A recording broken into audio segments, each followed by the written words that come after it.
اس ملک پاکستان کے اندر حالات اس نہج پر پہنچ چکے ہیں کہ اب ہمیں اپنوں میں ہی غدار نظر آنے لگے ہیں۔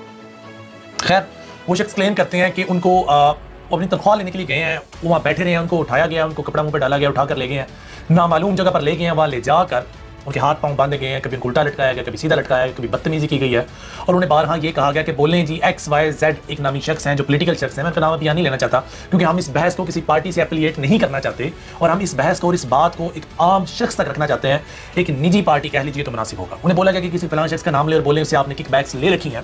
آپ اس کے فرنٹ مین ٹھہرے ہیں تو ہم آپ کو جانے دیں گے۔ بڑی افسوسناک بات یہ ہے کہ اس کے نازک اعضاء کے ساتھ اینٹوں کو لٹکایا گیا، بڑی بات ہے، اور یہ کلیم یہ پہلے کسی شخص نے نہیں کیا، اس سے ملتے جلتے کلیم ماضی میں بڑے پولیٹیشنز نے بھی کیا ہے، لیکن اس طرح کے کلیم کسی نے نہیں کیے۔ خیر جب وہ شخص یہاں پر بھی نہیں مانا، اصل دکھ کی بات جو میں آپ کو بتانے جا رہا ہوں وہ اب آنے والی ہے، وہ شخص جب یہاں پہ بھی نہیں مانا تو اس کو بولا گیا ٹھیک ہے اگر آپ اب بھی ہماری باتوں سے متفق نہیں ہونا چاہتے اور بیان نہیں دیں گے تو ہم آپ کی بیوی